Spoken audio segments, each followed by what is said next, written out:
And hey everybody, welcome to today's Catheta webinar. We're coming to you live on June 5th, 2025. If any of you don't know yet, our Catheta webinars get their name from the Creek word for learning. And today you're going to be learning proposal budget design for grants from your instructor, Diane Leonard, who is the president of DH Leonard Consulting and Grant Writing Services. My name is Brooke Warrington. I'm the Training and Development Specialist here at the Native Learning Center. We're also happy that you could be with us for today's webinar. If you could follow along as I read the disclaimer aloud, this webinar provides a summary of fundamental concepts, requirements, and/or procedures within the allotted 90 minutes. The material discussed does not illustrate all possible scenarios that could be applicable. We do also have our copyright infringement law printed here. This is just a friendly reminder that the webinar materials are protected by copyright, trademark, trade secret, and other intellectual property laws. Moving forward, all of the information that you would need from this course, as well as if you opt to explore any of the other courses that we've done here on our new learning platform, you can find that in the courses section. That is where you could find a copy of today's presentation slides, or I have also put a link for that for you in the public chat. I'm going to go ahead and copy and paste that in one more time for you. And then when you are ready to join a webinar in the future, just know you'll log in like you did today, and then you will click on that green banner at the top of your screen like you see in the picture. And that'll take you into the webinar. As long as we're currently hosting one, you will see that green banner. We ask that you join with listen-only capabilities. It just helps to cut down on audio feedback for our instructor. And if you have joined and you realize that the sound is coming out of the wrong device, maybe you have a Bluetooth speaker, maybe you're trying to use your headphones, you could always go down to the little telephone icon at the bottom of your screen. And if you click on that, that'll bring up a list of your microphone and your speaker devices, and you can select the correct audio output. There's several ways for you to interact during today's webinar, but we are going to primarily rely on the public chat. If you don't have that yet open, you can open it by clicking on public chat in the messages menu. That'll bring up the chat panel that you see here in the picture. And any question you have, any comment on the webinar, if you have any tech support issues, you could send those in as well. You'll just click on that box that says send message to public chat, type in what you want to say, and then you can hit enter, or you can click on this little paper airplane button, and that'll submit it in. We also have the shared notes section. If you want to open that, that does have a list of important links. We have a link to today's webinar feedback survey, a link to our webinar archive on YouTube, a link to connect with us on LinkedIn. There's one in there that you can bookmark so that you can log into the learning platform easy in the future. And then all the way to the right-hand side of your screen, we have that raise hand feature. So if you send in a question or a comment and you think maybe we missed you, you could always raise your hand to draw our attention to it. And then if you have joined and you had your mic enabled, no worries. But if you want to go ahead and mute yourself, you can do that by clicking on the microphone icon that's at the bottom of your screen. All right, we do want to test out the public chat together, if you guys don't mind. You could take a moment to introduce yourselves. You could let us know your name, where you're tuning in from. It's fun to see all the different tribal nations represented, your work or your role in Indian country that might have led you to today's webinar, and then your tribal affiliation. If you have one, you might be a tribal employee and you don't have tribal affiliation, that's okay too. And then I just have a final note while you guys are introducing yourselves in the chat. Just know that if you click on this red menu panel that's all the way to the left-hand side of your screen, it is going to listen. And whatever you click on, it's going to pull you out of the webinar and it's going to take you to what you selected on the menu. It's not a big deal. You'll just click on that green banner once again to rejoin the webinar. But I do just want to give you a heads up that if you click on something on that red menu, it is going to pull you out immediately. All right, folks, while you're introducing yourselves, it is with great pleasure that I introduce your webinar instructor, Diane Leonard. And Diane, I have made you presenter now. Wonderful. Thanks so much, Brooke. Hello, everyone. Good day, regardless of what time zone you are in or what meal or snack you may be thinking about. I'm so excited to be with you today to talk not just about grants, one of my favorite things professionally in the world to talk about, but budgets. I love talking about grant budgets. So I'm thrilled that you're here to chat about budgets with me today. I recognize some of your names, and so hello to those of you that have been in webinars or larger trainings with me before. Great to see you again.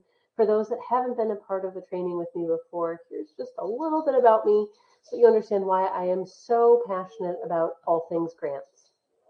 I actually started my career as a grant maker. And so I was the program officer for the Michigan Women's Foundation. And when I was the program officer there, I developed the habit of reading the budgets first for all of the proposals that were submitted to us. And I thought that was an oddity that I personally had developed. Turns out there are lots of grant makers that read the budget first because it's a really consolidated way to think about the proposal and what it is that they are about to read around and about, whether it's 1 page or 15 pages.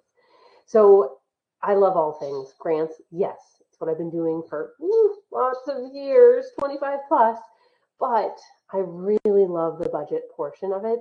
To me, it's not an afterthought. It's not a last moment sort of thing we do just before we click submit. And that's why I'm so excited that you're with me today. I see we've got a wide range of geographic areas represented today and different tribal organizations here. So excited that you've already participated in the chat. As we go through this content today, I would love to have you, in the way that's meaningful and comfortable for you, continue to utilize the public chat. What we're going to cover today, yes, all things budgets. So now I know just a little bit about you. Your name, maybe your tribal affiliation, maybe where you're joining us from today.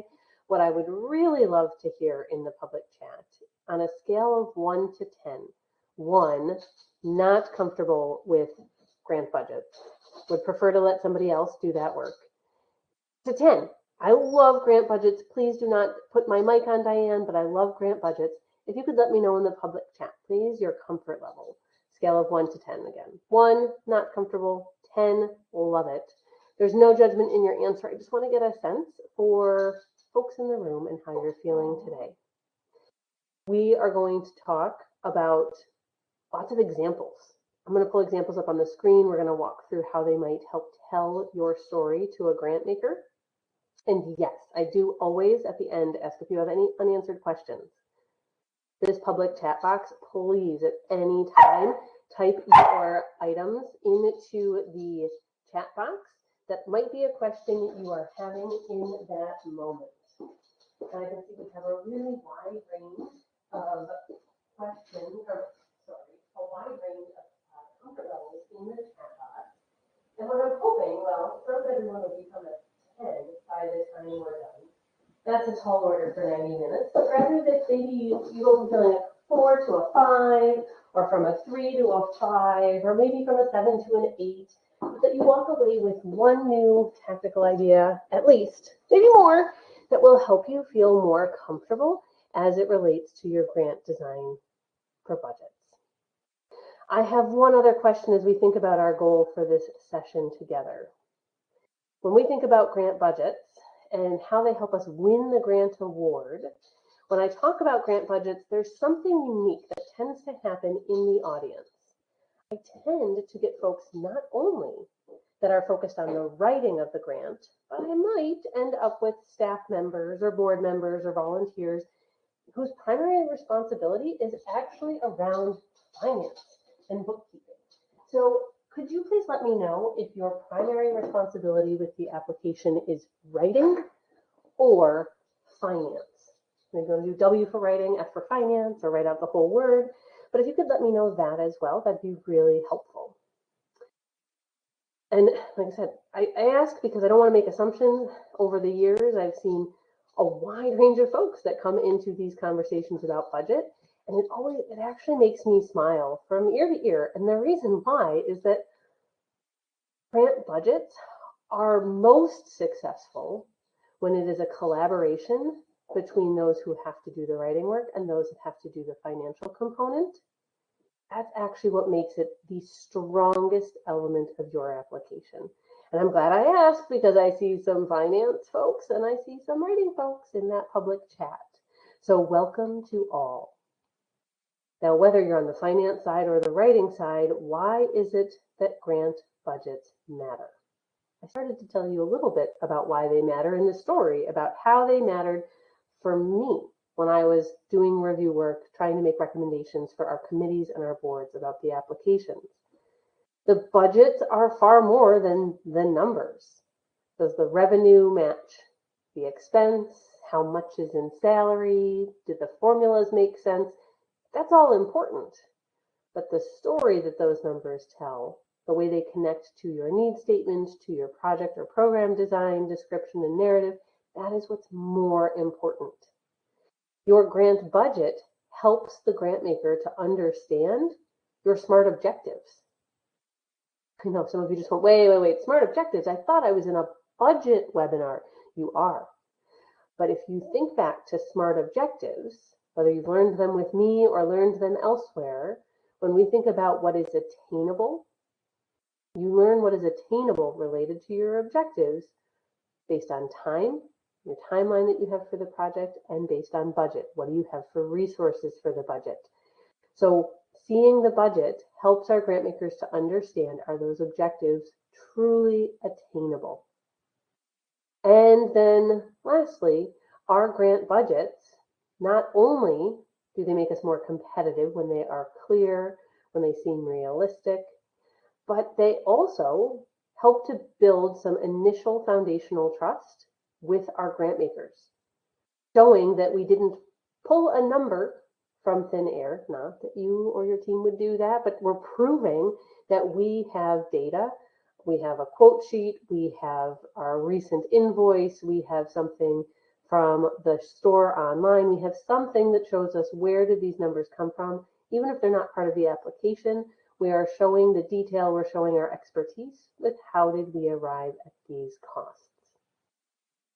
So that's why budgets matter. And maybe say, Diane, you didn't have to convince me. I already believed that grant budgets mattered. Sometimes it's about knowing how to talk to the rest of your colleagues about why budgets are important, about why you want their input, not right before you click submit, but 2 or 3 weeks in advance. So maybe you need to keep this particular slide, not for yourself, but for others in the organization that might have questions. What I would love to do first, before we look at any grant maker forms, is think about how you design, whether it's a specific project, maybe it's a new building, it's an infrastructure upgrade, it's a new playground, it's a new set of sidewalks, whether it's a specific one-time project, or it's something that's an ongoing program, a hot meal delivery program, housing services, something that is not finite in nature. Whether you're thinking project or program, our approach to building our first budget can be the same. So what I would love to have you do as we walk through this idea is to think about a distinct program or project for your organization. Maybe it's something you anticipate applying for a grant for in the next 6 months. Could you type into the chat box for me, what is it that you're thinking about? That way I start to get a sense of the thing you are using as a frame of reference when we're walking through these budget steps. So I gave a few quick examples of the types of projects or programs that perhaps you're thinking about. But if you could let me know in the chat box, what specific project or program are you going to use as your frame of reference as we walk through today's webinar? Go ahead and let me know in the chat. There's no right or wrong answer. We're not going to confirm what it is, but this will give you a way to think about and apply today's learning right in the webinar itself is my intent. While you're doing that, what we want to do is develop our total cost, inclusive of everything, every direct cost, every indirect cost, every administrative cost, everything. Even if we think we're going to get in-kind support for it, which means we're not going to outlay our cash, we want to have a budget that is inclusive of every potential cost that it might take to implement successfully what you are typing into the chat box now. So whether we're thinking like with Anthony, a solar and energy storage project, for Josh, an infrastructure community upgrade, for Deborah, a housing rehabilitation project. I love it. We have 3 really distinctly different projects already in that chat box. Thank you. Whether you have typed it into the chat or not, do you know what your total program or project cost would be? If someone said, I will fund all of it, and I know that's rare, but if someone said, I will fund all of it, what is the answer for all of it? Is it $250,000? Is it $1.2 million? Is it $12.5 million? Any answer is fine. If you know the answer for your project, whether you typed your project name into the chat or not, if you could type in your number, what do you know or feel very confidently close to? Doesn't have to be to the penny, to the dollar, but what is the amount? What is the cost for the project or program you're thinking about? You could type that number into the chat box. Feel free to do shorthand. I don't need commas and all the zeros if it's a big number. If you're not sure what that number is, don't worry, not a problem. We're going to walk the steps to build it. But if you happen to know it already, you're like, oh yeah, I have to raise $5.4 million for this project. You know what the number is. No worries, no judgment on what it is, how big or how small. Let's hear about it in the chat. If you don't know, I want you to think about literally every cost. Every staff person, every new computer you need, every shovel you might need, I was going to try and put a unit to concrete because I was thinking of outdoor infrastructure. I'm a writer. I'm not even going to try to put something to that.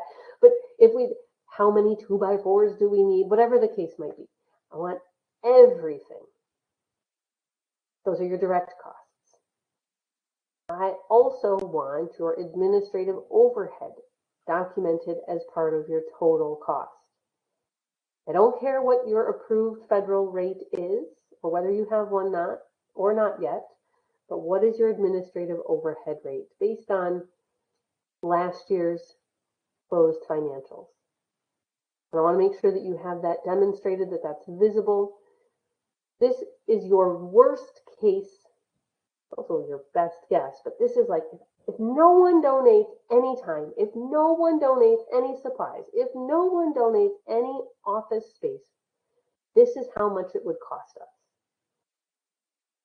And maybe you'll get lucky and one federal department or agency will fund the whole thing, or one foundation will fund the whole thing. But it might be that it's going to take a few funders to fund the entire thing. So you might be thinking about it more like a completed jigsaw puzzle that's going to have multiple pieces, and each funder supporting it will fund a different piece. Okay, so we've got a few numbers that have come into the chat. Somewhere between 50 and 100,000 for Josh, about 196,000 for Linda. Great, like I said, doesn't matter how many zeros, how big or how small. When you're thinking about your total cost, I want it to be selfish. I want it to be focused on what you, as a tribal organization, say it needs to include in your project or program to be successful.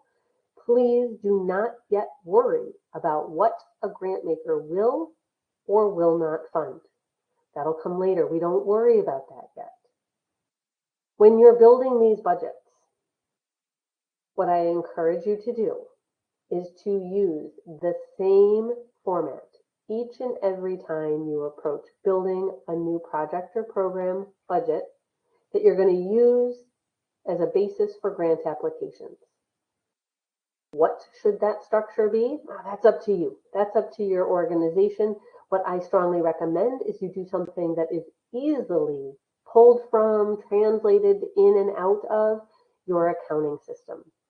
That is my favorite answer because that is the least amount of work for both you and your colleagues in finance, or if you're the colleague in finance, the person in finance and your grant writing colleagues. How many of you already have a standard go-to budget form that you use in your organization when you're thinking about building the budget? How much will it cost for a new project or program you're going to seek grant funding for? Go ahead and let me know in the chat box, please. Why for yes and for no? Question mark if you're not sure. Again, there is no judgment when I ask questions like this. Just trying to get a sense of where folks are starting from in today's session. Okay, appreciate the candid answers. I'm seeing a lot of no. You do not have a go-to standard form. I'd encourage you to have this as your #1 optional homework item after today. Having a consistent form that ties beautifully or well, your term of adverb, your choice.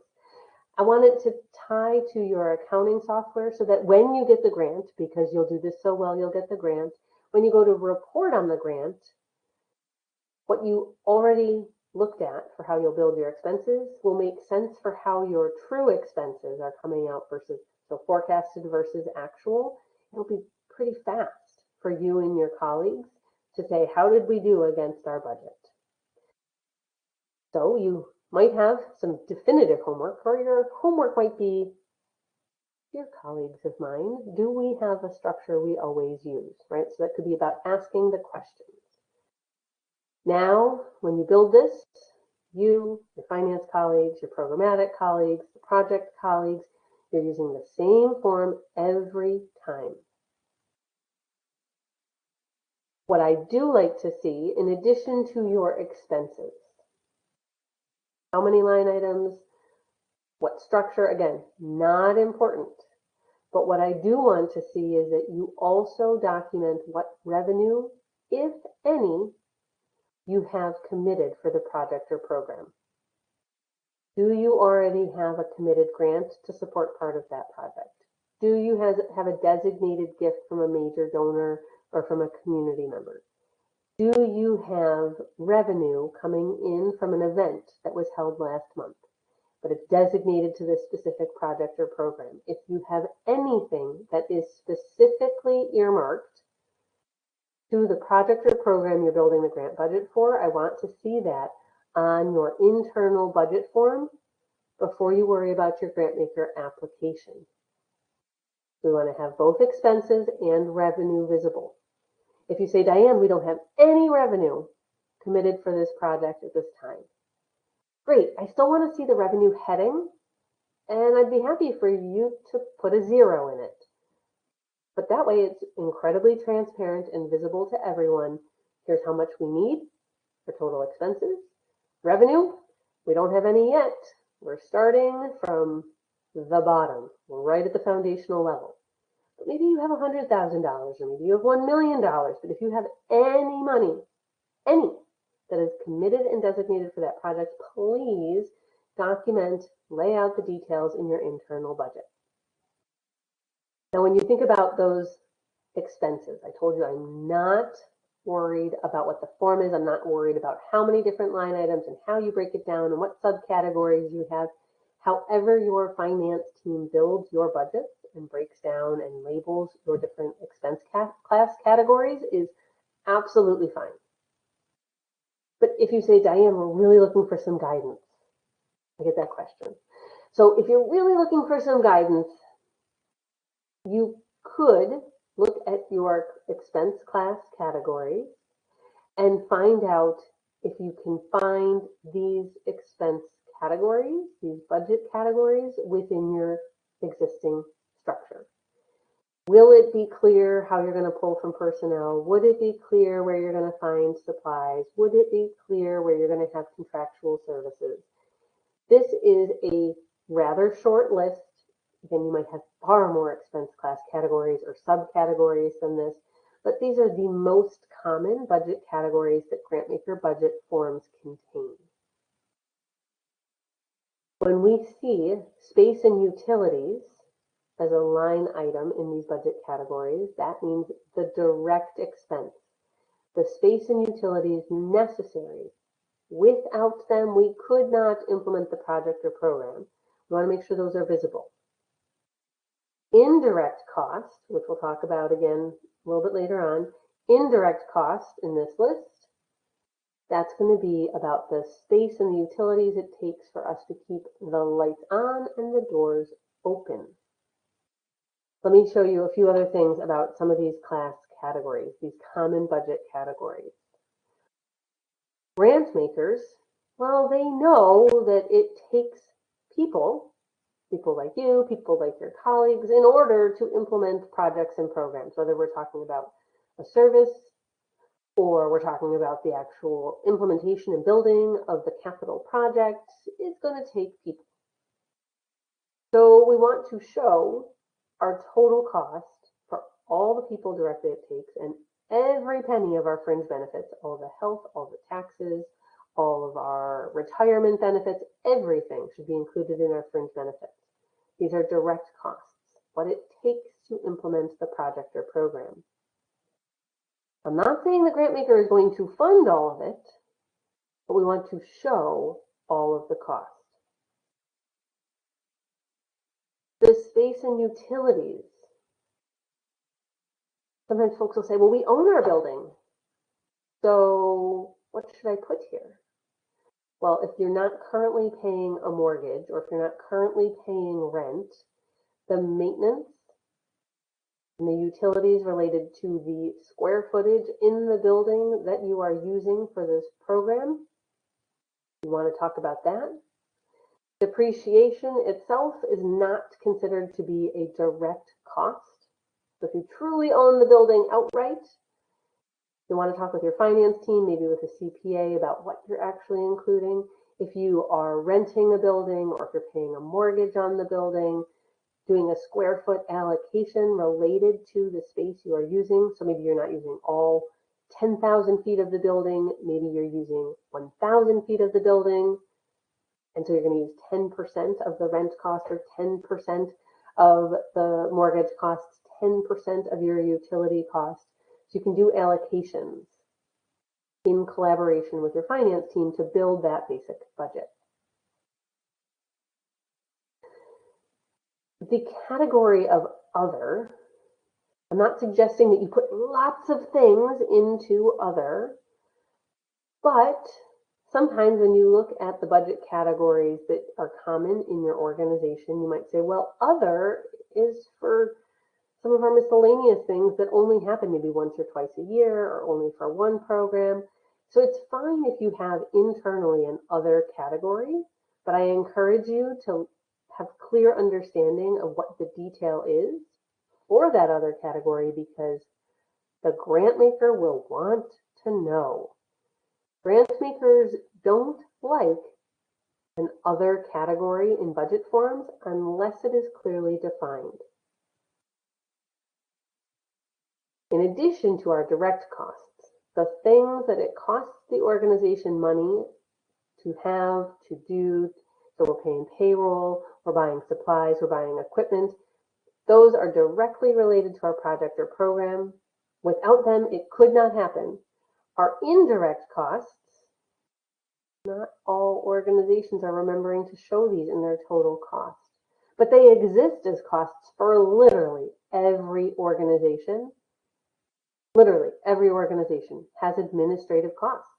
They are truly the things it takes to keep the lights on and the doors open.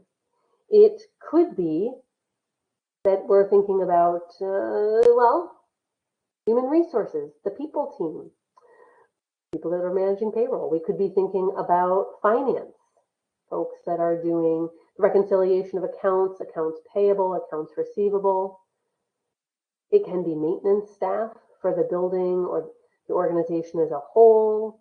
Each organization gets to define what is indirect, what is administrative. It can be organizational leadership.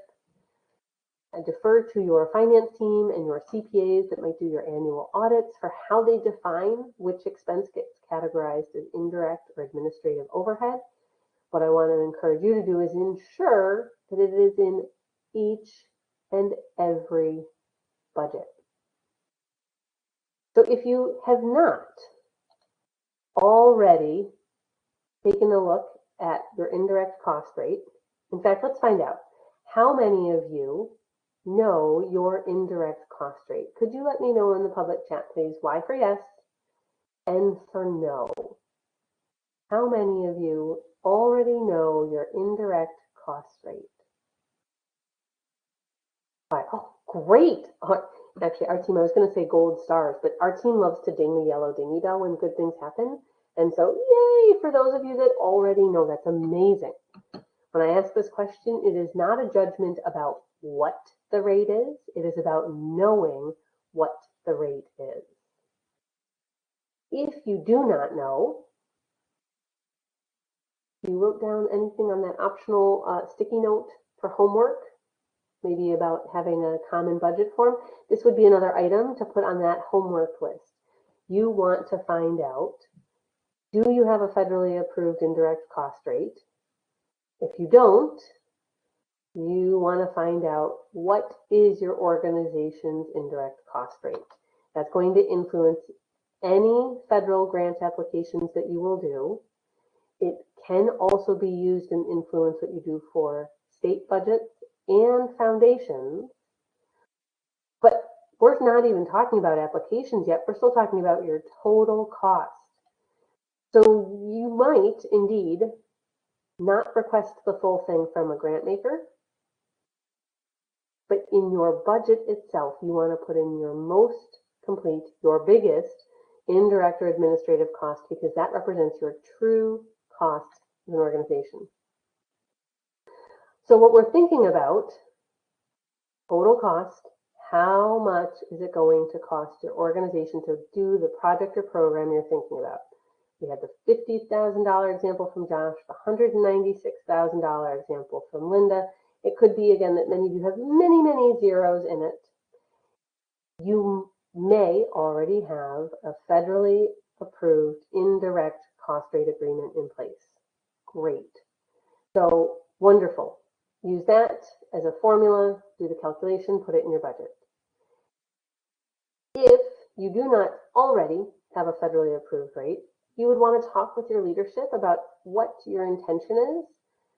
If you're going to continue to accept the de minimis rate, which is now at 15% as of November 2024, that's an increase from it used to be 10%.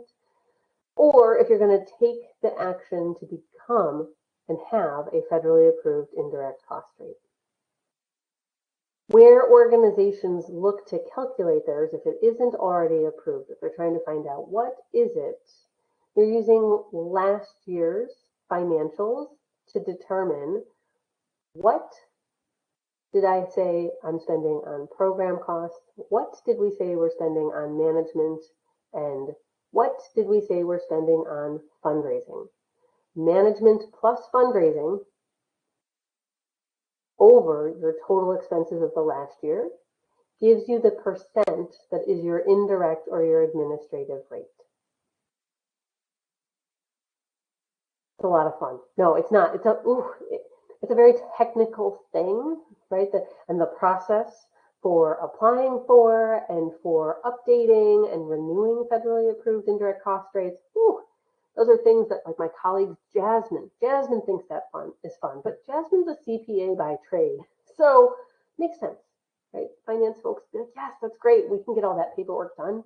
Don't leave any pennies on the table. Don't leave anything unfunded. But we're going to leave that calculation to those folks. Here's how it's going to play out. Once we understand what our indirect cost rate is, when we're building our budget is our total actual cost.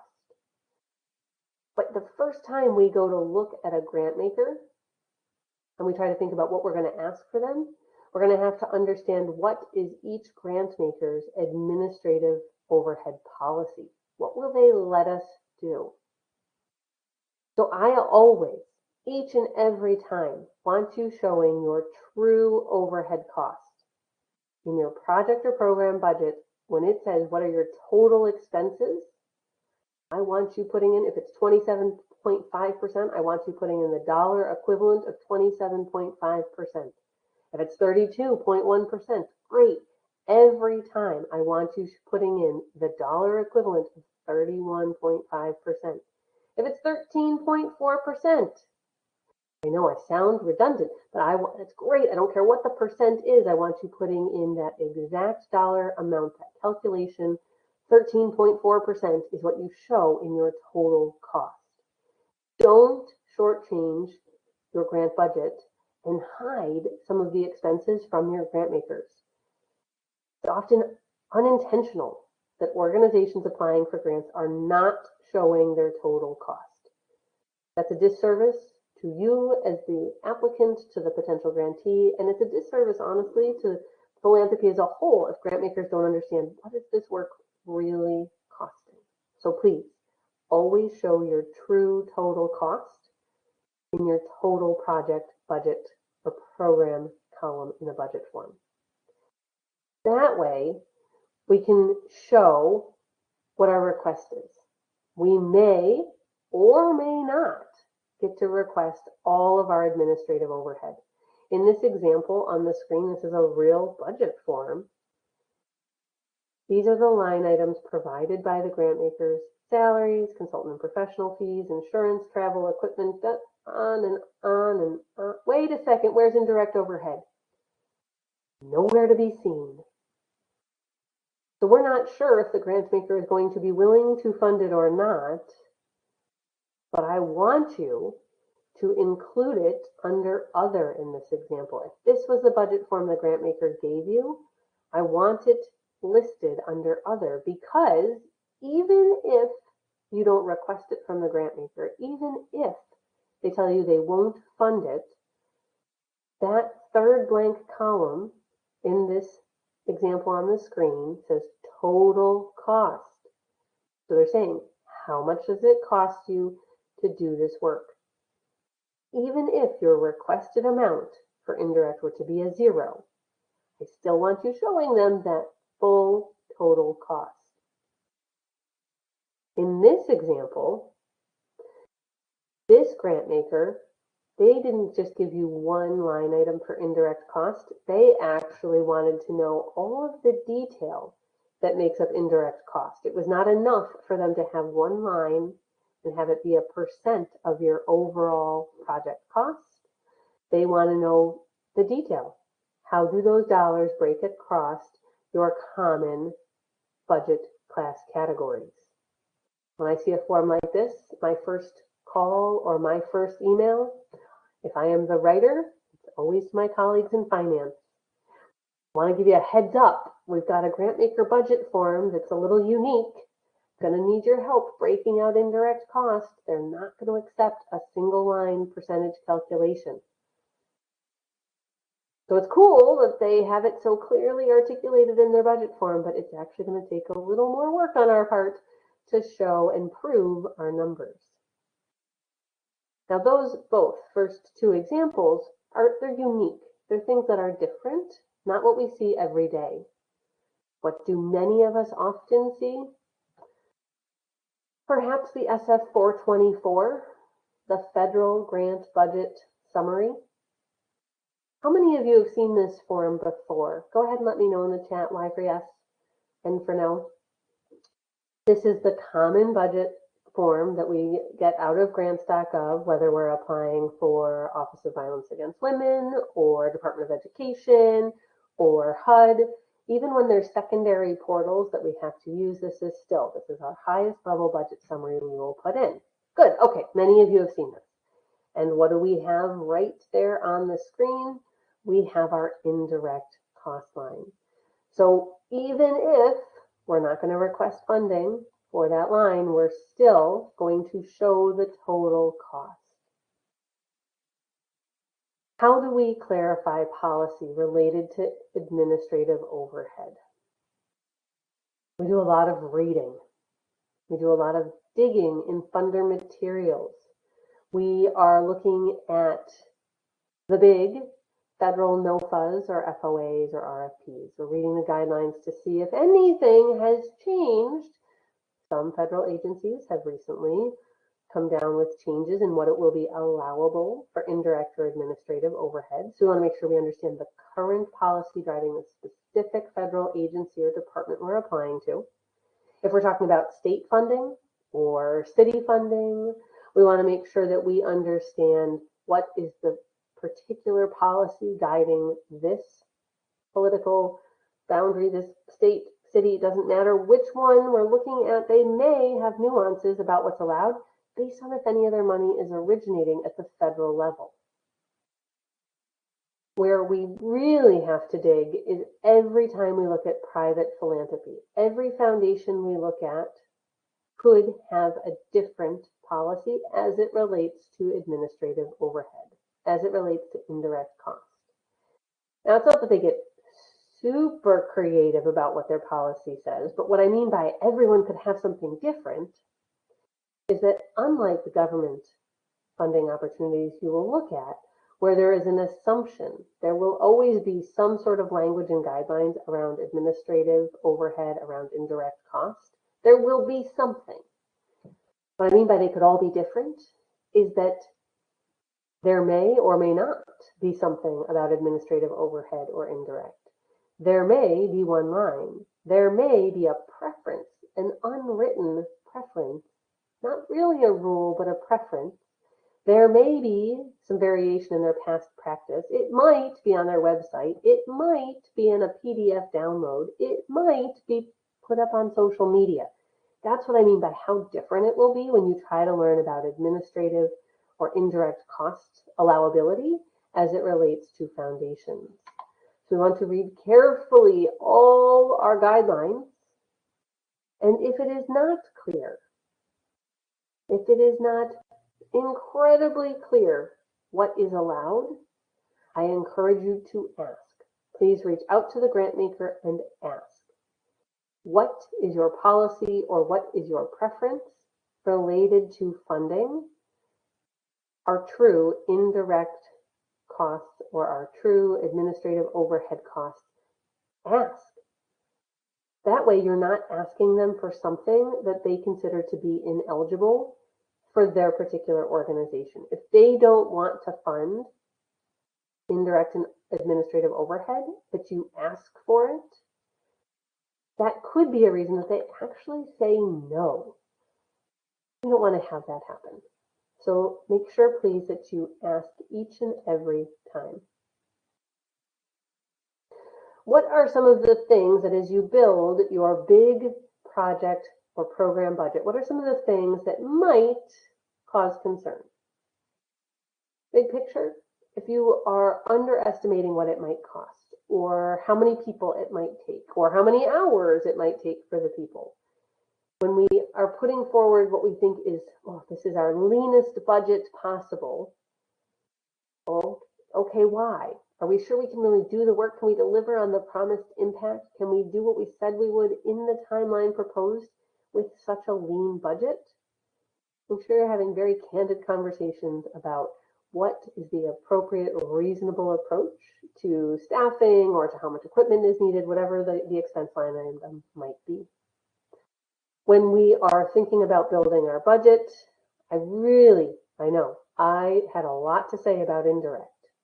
I didn't say quite as much about, so let's make sure we put a fine point on it now, is when you're building your budget for your project or program, if you are going to receive space as a donation, if you are going to receive food as a donation, if you are going to receive supplies as a donation, if you're going to receive books as a donation, if you're going to receive equipment as a donation, but you have to have those things, whatever it is that you're going to get donated, in order to implement the project or program, the true cost of those things needs to be in your total project or program budget. A common mistake that we see happen is that folks are building their budget, they're listing everything that it's going to cost them, and what they're thinking about is not the items that they know they're certain will be donated.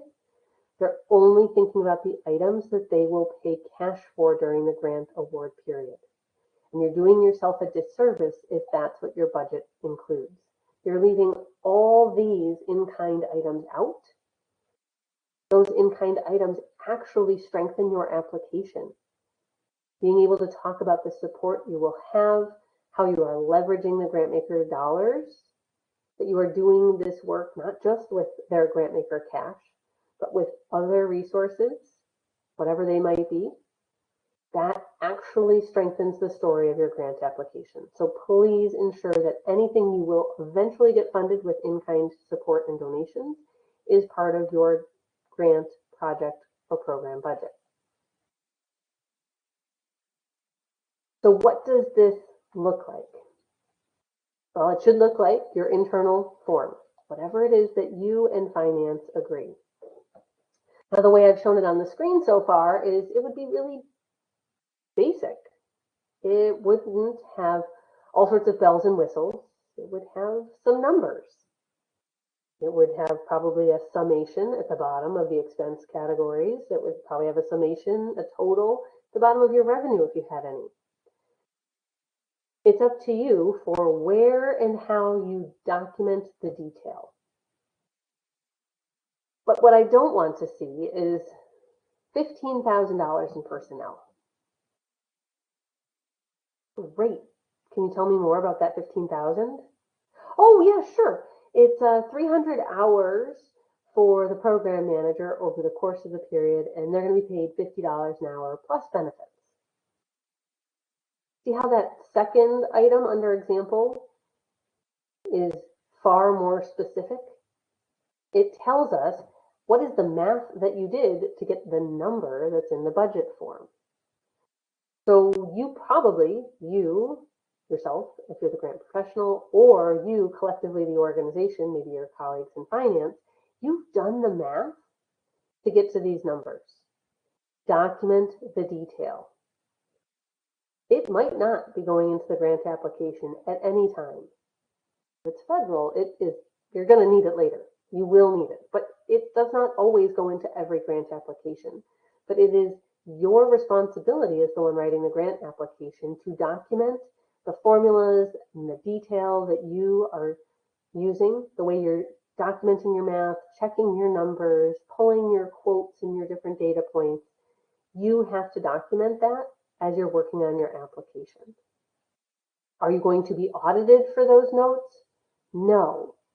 But you very well may be asked, how did you reach these numbers? Because they want to prove, they want to understand that they are reasonable. Once you're funded, it might be different staff that are in the role, and they might say, I wonder how our colleagues got these numbers. Well, let's not even make them have to ask that. Let's make sure that we document how did we get these numbers so that when we get the grant, we are already a big step ahead for implementation. We never want to use our best estimate. I'm air quoting.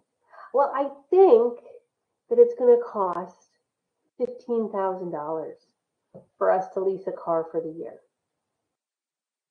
Well, based on what? Did you talk to the car dealership? No, but I think that's what it is based on when I tried to lease a car last year. Yep, it was my personal opinion and my personal experience. And I might be right on, but I need to have real proof for what my numbers are. So we want to take personal thoughts, personal opinion out of it. We want to have something factual that's backing up our numbers so that we can be as specific as possible. I want it to be that you have detail that is also aligned with your procurement process, policies, procedures as an organization. So if you did 3 different quotes because you know that's what your organization is going to require later on, great, let's save all those in the application folder. Let's make sure we take a note about how we decided which of the 3 was going to be what we put in our grant budget, or why it was that we decided to do an average of the 3, not the highest, not the lowest, but rather a straight average. Whatever your methodology was, I want you to think about it like, well, math class. I'm in far, far, far upstate New York, and our kiddos are not yet out of school. So for high schoolers in particular, they're starting to think about exams, final exams for the year. And I say with confidence that whether you're in algebra class or geometry class, whatever exam you might be considering, or maybe I'm thinking of what my daughter might be considering this year, you need to show your work in math class in order to get full credit. The grant maker may ask you to show your work. We're not 100% sure if they're going to ask you to show your work yet, because what we're doing is we're building our budget and then we're going to customize it to the grant maker. So, yeah, you know what? Better to be safe than sorry. Let's document all our work now. If we get to use it within the application, amazing. That gave us a good head start. If we don't have to use it in our application, we might get to talk about our readiness and our organizational capacity, and we could talk about how we already verified our expenses. That would actually make us look amazing and like rock stars. And again, once it gets funded, it makes implementation and the start of the process faster. So once you have your budget, however many zeros it may or may not have, this is when you're sitting down and you're getting ready to start character counting or word counting or thinking about your page limit, and you're looking at the list of attachments and they're asking for your leadership bios and they're asking for letters of commitment or support and a budget. Maybe a budget justification, maybe not. But this is the moment where you say, I am going to translate our total project or program cost. I'm going to translate it into the grant maker's structure. When we think about translating our information into said structure, we're customizing who you are as an organization, what it is you want to do, what your total cost is, stays the same. Your overall story about what type of expenses you need covered in order to implement this project or program, they stay the same. Absolutely the same. The justifications that you documented and kept all your homework and your notes for during your budget building process, still the same. What's changing is probably the format that you put your budget information forward in, because it's going to be specific to that grant making program. And the way that you tell the story, not what the story is, but the way you tell the story, that is also likely to change. When we think about grant budgets, I'm going to be frank. When I first got into the world of working for a foundation, being on the grant maker side, I told you how much I loved grant budgets. And I thought about grant budgets as what you see on the screen now. How much does it totally cost? How much do you want from us? And then the more that I talked to other peers and was in different meetings with other grant makers, was exposed to other application processes and structures, the more I got to know in particular about government grants. Right? Remember, my background is all in foundations. So it wasn't until I was in the field for a while that I got deep exposure to government grants. It wasn't until I really started to learn more that I went, so this budget justification or narrative thing, like, what is that? That's narrative about my numbers? Took me a little bit of time to understand what it was that they were looking for and to feel comfortable with it. I'm being totally transparent about what my learning curve was like so that you might also say, oh, I feel comfortable with the forms, but not with the justification. It's totally okay. You wouldn't be alone. You would not be the first person. I don't think I was the first person, but at least I have said it already. So just putting it out there. But when we think about comfort with budget, there are two distinct parts to think about. What do the forms say? And how would I write about it? The first time I opened a budget justification document, and I looked at the blinking cursor on my screen, it was with a moment of almost panic. I was like, I don't know what I'm supposed to type. We're going to look at a few examples so that you can feel comfortable not just in translating to the form, but also in thinking about that justification piece. Some grant makers are going to require it, but not all. So as we think about translating, it might be translating into form only. It might be translating into form and narrative. It also, third choice, could be translating into narrative only. We do see some foundations that only allow space for a budget narrative. Has anyone seen anything like that? That is the least common of your translations, but it could happen. So let's do some translation, shall we? So it could be that you open the grant application you're looking at and the format that you internally have been using as a tribal organization looks almost identical to that which the grant maker is using. little happy dance, we're clapping, we're excited. That's the least amount of effort in terms of the translation. But it also could look something like this on the screen. Now you might say, is the difference just the color-coded cells? No. No. If you were to really compare the two side by side, what is so significantly different? Happy to explain. So at the top, they have revenue sources. So, okay, that's fine. It's just kind of flipped. Sometimes grant makers put revenue at the top, sometimes they put it at the bottom. That's actually not what is so unique about this particular budget form.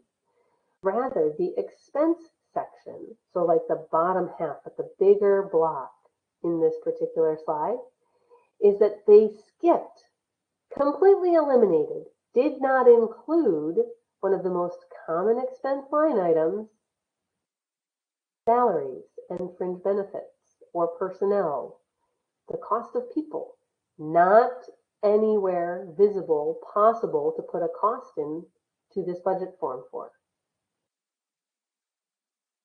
Why? That was the question we asked ourselves when we first saw this. This form was used by the BJ's Charitable Foundation when they were making grants to food pantries and soup kitchens.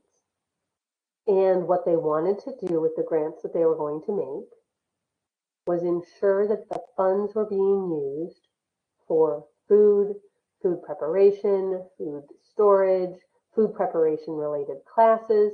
That was what their funding was limited to. And the grant maker decided, instead of risking people asking for something that we do not want to fund, like the people who are going to deliver the food or package the food or help prepare the food, they were like, don't talk to us about that expense. We don't want to fund it. We only want to fund these specific items. So they made their budget form completely limited to what they were willing to fund. It didn't mean that those organizations, the food pantries, the soup kitchens, it didn't mean that those expenses, poof, went away. But the grant maker did not want to see them, did not want to hear about them, did not want to talk about them. So translating from your organizational budget form meant that what you translated into was actually showing a much smaller cost.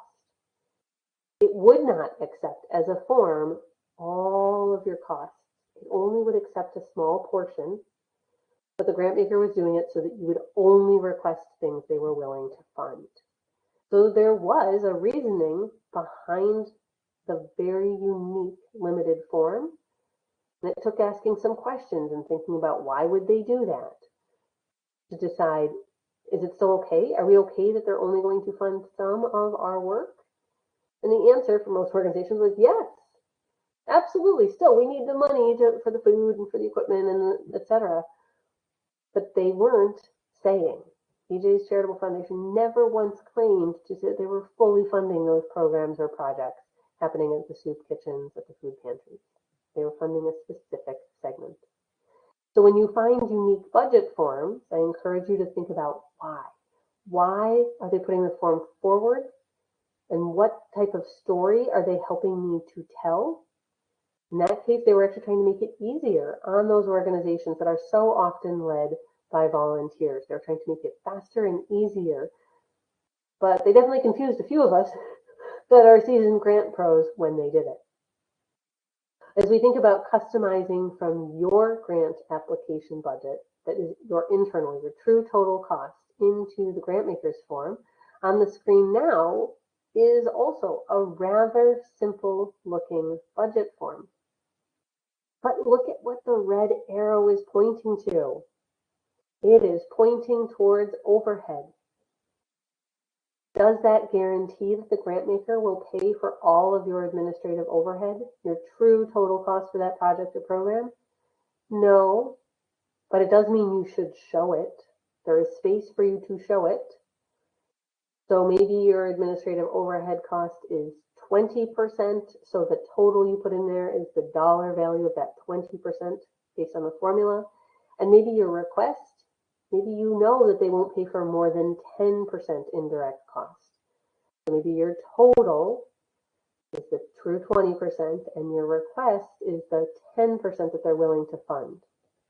But we still want to show the total cost, especially because they had overhead as one of the line items in their unique budget form. I just gave you an example where I called out verbally that they were going to give 10%. Here's a foundation, the Mother Cabrini Health Foundation. They fund organizations throughout New York State. Their cost policy is 15%.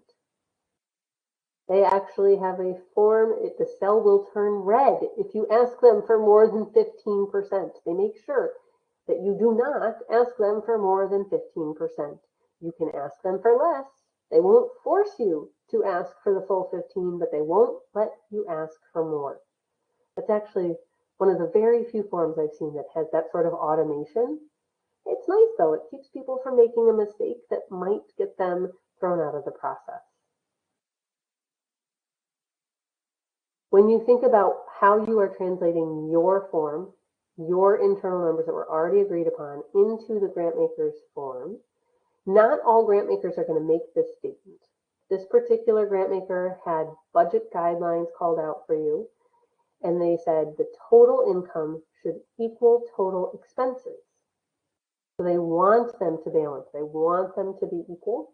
If you're saying your expense is $100,000, they want you to show how the income will get to $100,000. They are expecting that they are part of that formula for how you will get to $100,000. Maybe they're all of it, maybe they're half of it, whatever it is, but they're expecting you to show how you will make it equal. Then they say if income exceeds expenses, so if your income is higher than your expense, please explain it. So if you are showing all your revenue and you're like, actually, I think we might have $150,000 instead of $100,000, they want to know why. Because what the grant maker is asking themselves, why do you need all of our money then? Perhaps I should only partially fund you so that your revenue and your expenses are equal. Why would I give you money so you have a surplus? That's what grant makers will ask if your revenue is higher than your income. And there are certainly accounting reasons why it might be that way, often related to like capital campaigns or endowments or restrictions of funds. So there are real reasons why it could be the case. But you better explain why, because otherwise the grant maker will say, why do you need everything you requested from us? I'm not going to put money into your surplus. That's the common grant maker response. Remember how I talked about in kind? And I said, if you think you're going to get anything donated, it still goes into your total project cost. And then when you go to customize for each specific grant maker, you have to think about where are you going to document that anticipated in-kind revenue. In our federal forms, there's a very specific way that you can call out the different types of other support. In this example, this was a Rotary Foundation. They had a column in their budget template so that against any expense, whether you were talking about equipment or whether you're talking about land or building, whatever it was, you could call out that it would be donated, that it would be in kind. And that helps to balance your expenses and your income.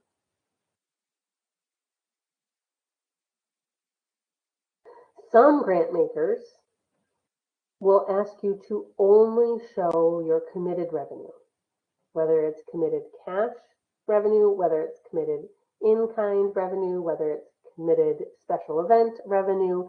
They don't want to know what's pending.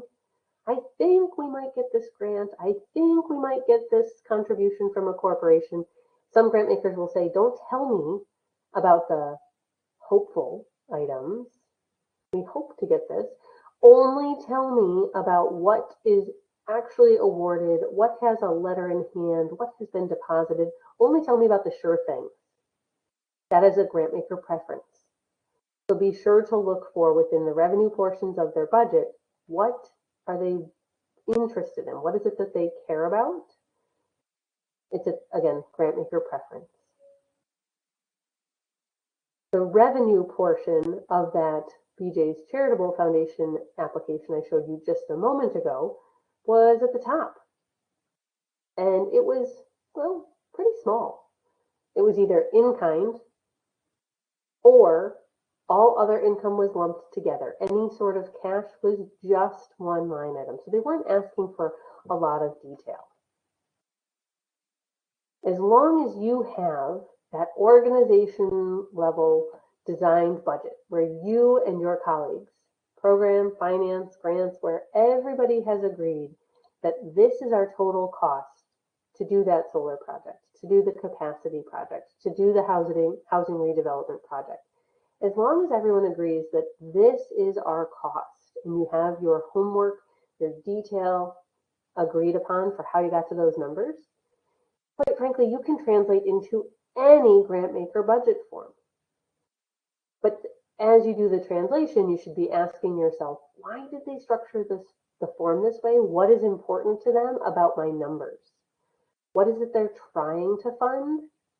If I'm not clear about what their form's asking for or what it is that they want to fund, those are things you should be asking before you click submit. They might actually even influence your overall application narrative. And the reason we want to think about that narrative, we want it to be consistent. We want what we're writing about in our application narrative, whether it's all one flowing narrative or character counted responses, we want that to tell the same story as our budget form and as our budget narrative, if that is required. We don't in any way want to ever surprise our grant maker. So if we talk about, say, travel, we want staff to go to the homes of individual community members because transportation is a barrier. So if we talk about that in our narrative, we want it to be consistent. We would expect to see mileage in our total expense portion of our budget. Vice versa, if we have travel as an expense line item, not just a few dollars for maybe some collaborative meetings in a community, but we have some significant dollars in there for travel, we wouldn't want to have that in our budget without explaining why is it important that we put a few $1,000s or more into travel. They have to tell the same story, so it can go in both directions. If the grant makers read the budget, they go, huh, I never saw anything about that in the narrative. I'm super surprised that they have to buy this big piece of equipment, or I'm super surprised that they have to buy this piece of land, or I'm super surprised by fill in the blank. Not a good sign. Or if they read the narrative and they say, okay, so I'm expecting to see some information about all this different equipment that they're going to have to buy. And then they get to the budget and they're like, wait, where's the equipment? Either scenario is going to leave unanswered questions for your reviewers. It's likely to make you lose points if you're being scored for the application. It is not consistent. How do we ensure our consistency in our application as it relates to our budget? We want to have someone with fresh eyes, someone who has not helped build the budget or helped write the narrative. I want you to find someone who is not part of the application drafting process.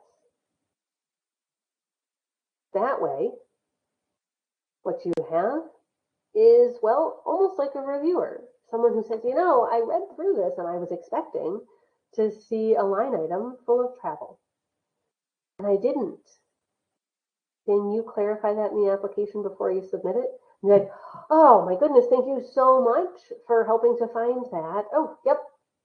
And all of a sudden, right now your application is far more competitive.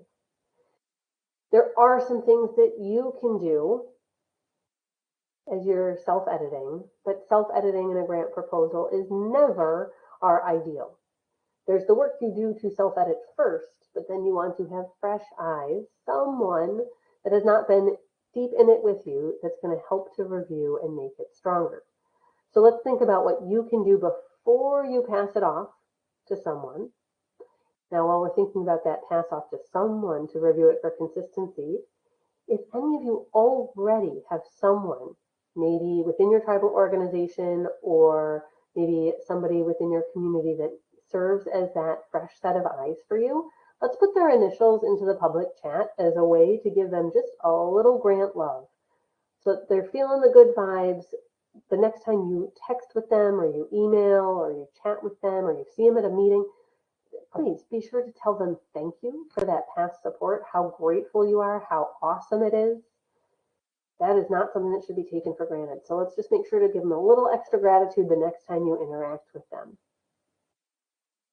But before you pass it to them, there are a few things that you can do. Step back. Look at your total expenses. Look at your total revenue. Are they balanced? Are they the same number? If they're not, why? Is there somewhere in the application that you have said why? It is possible that they will not be the same. I quickly rattled off a few reasons. It could be that you've got a designated gift that was multi-year. It could be for other accounting reasons related to receivables and how you've taken in pledges. There are legitimate reasons why that funders will accept, but if you don't tell them why they're different, why your revenue and your income are not the same in their budget form, they would be making assumptions and they're not going to do that. They will more likely just say no. After you've made sure that within your budget form that your revenue and income are balanced, the second thing you can do, again, we don't want to only self-edit, we want to give this to someone else, but you can look at all of your budget forms that are required, or maybe budget form singular, whatever the question might require, whatever the funder might require. Think about, what does the budget say? I want you to actually read it backwards. That's the easiest way if you're doing your self-edit to do it. Don't read the narrative and then the budget. You'll be like, oh, yeah, that's all good. Or at least that's our nature to do that. I'm not saying you would, but that's our nature. So, yep, it all matches. So if you're going to do this second step, before you pass it to someone else, read the budget first. Think about what all those expenses mean. And then I want you to go on a scavenger hunt in your narrative and find where is there any information related to these expenses. You could highlight them, you could circle them. Did I talk about that staff title anywhere? Were they in my work plan? Did I talk about them in my SMART objective? Go looking for each and every expense category. Did you talk about it anywhere, or is there somewhere that a grant maker would be surprised? By going in that reverse order and looking for the budget items, circling, highlighting, that tends to make that a more meaningful step if you're doing it yourself. Then our third step is to think about, what does that justification really say? If it was required, what does it say? I was very transparent about how much budget justifications used to scare me. First got started, I love math. Love all things math. I've taken many accounting classes when I was in college. It's great, super helpful for me as a business owner. But no one had ever taught me about a budget justification for a grant application. So for me, that was a big learning curve. And as I thought about what those justifications looked like, what's on the screen? Hard returns, white space. This was my initial go-to way to structure justifications or budget narratives. Whatever funders are calling them, they mean exactly the same thing. It is showing your work. What does your budget form say? Show your work. So this was my go-to. And I love anytime you can have white space. It's easier for the reviewer to digest. So good, helpful, it's showing some work. I have a question for you though.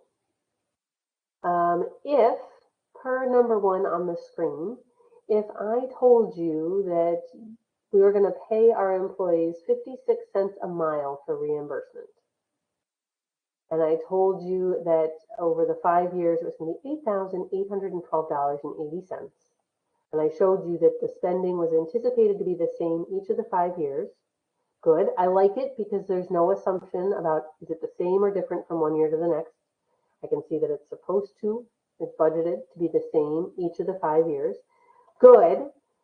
But can anybody tell me, just real quick, don't get your calculator, can anybody tell me real quick how many miles are being driven each year?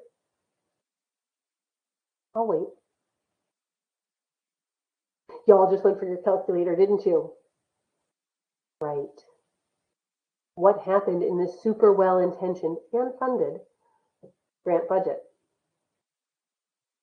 Algebra was brought to the grant review table, wasn't it? The reviewer had to solve for a variable. Well, if I know that they are going to be paid 56 cents per mile, and I know that the total cost in a year is going to be $1,762.56, what variable don't we know? How many miles? I told you I love math, and I'm like, oh, you want me to solve for the variable of X while I'm sitting here reviewing a grant? I don't think that's a good idea. That does not endear you to your grant reviewers. They might not take the time to do it. They may because they're super concerned about, is it reasonable for how many miles you're talking about? That's not a risk you want to take. So when you are reading your justification, when you're laying it out, so from the very beginning all the way through when you might read it, at the end, you want to ask yourself, did I make my reviewers, you can say it a few different ways, did I make them reach for their calculator? The answer should be no. Did I make them feel like they were in algebra class, solving for a variable? The answer should really be no. Even if you love math, don't make your reviewers do it. Am I sure that I showed all my work? Those are the sort of questions you want to ask yourself. What can help us with our justifications? It could be tables. If formatting allows, a basic table, got a very, very basic one on the screen here. Yes, still white space whenever possible, but can help ensure that we're putting all of the information in an easy to see and easy to digest space for our grant makers. And so a table, this is actually what my friend and colleague Jasmine used to say to me all the time. Now I know it. So she doesn't even have to say it as feedback. She'll say, will formatting allow for a table? I impart that wisdom to you. In your budget justification, if formatting allows, would a table help make it clearer and easier for a reviewer to digest? The reason that this particular table is so important, 4-year federal request. But the applicant was asking for a different amount for each of the years. This table highlights that each amount is a little different. Year 2 and 3 are the same. Year 1 was slightly more, just by a little bit, but every dollar matters. And year 4, well, year 4 wasn't actually designed to be a 12-month program. It was actually designed to be 9 months, and it's less. At least without doing any math. It looks like it might be less. So now, what have we told the reviewers? Of all sorts of things without them having to read a whole big paragraph about how each year is different and trying to remember and see within lines of text what each year will be. Super basic and easy-ish for them to digest. Here's a different example of how a table might help you. Something as basic as your fringe benefits. We can see that we have a 4-year grant in this example as well. These are traditional, though, 12 months each of the 4, not unusual periods like that last example. So there's no time called out under it. So great, full 12 months. The funding source on the left-hand side tells us that we've got federal resources and non-federal resources. And it shows us how each year, how that split works out. And then at the far right, it tells us the total over the entire grant award period. Great. Now, what don't we know? We don't know from this table what percent of salary is like health, dental, retirement. Like, what is your total fringe percentage made up of? I would like you to have a second table or a sentence saying that our fringe benefits are calculated at a rate of, we'll say 30% for sake of discussion. Of that, 20% is healthcare, 7.65 is FICA, and this amount is workers' comp, and this amount is retirement. Tell them how you got to the percentage that you used to calculate your fringe benefit. So that could be narrative or table under it. When we think about our budgets and how we are telling and selling our stories, the numbers are factual. The story part, what you're selling, is about proving your expertise for how you got your numbers and ensuring that you have connected your narrative story to your budget story. The consistency is helping to sell the story because it is encouraging your grant maker to trust and believe in your capacity and your expertise. So I have two things for discussion that I'd like for you to think about with me, please.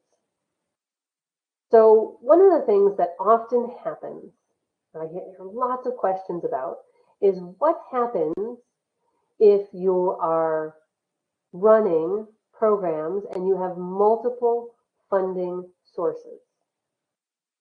What does it look like when you're getting different grants from different programs, so you have different restrictions? How do we explain that to grant makers? What sort of flexibility is there in their funding that might help us? Does anyone ever get stressed as an organization worrying about how they can take grant money to support different programs or what sort of flexibility they might have? I hear the question a lot, which is why we started to put this into our budget conversation.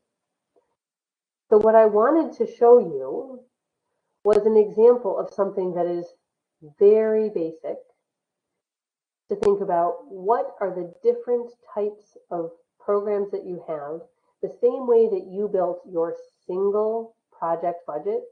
You said, here is my one program, here is my solar energy program, here is my housing rehabilitation program, whatever it was. Here's what it takes for my one program to operate. If you have multiple programs or multiple projects as a tribal organization, if you can see them all the way across, each column is a different project or program, they should sum to the organization's annual budget.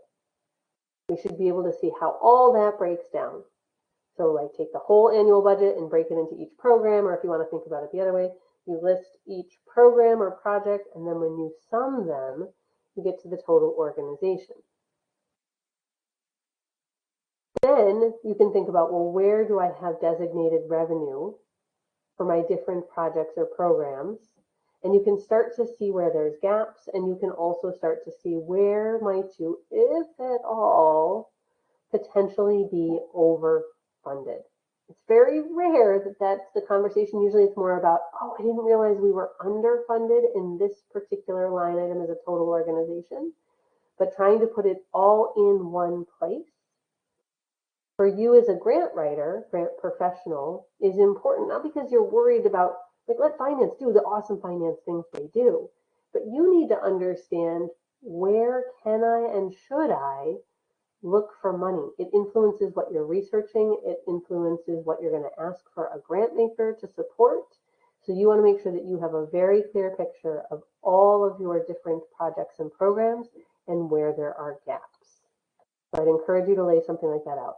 Certainly, starting with just one, great place to be.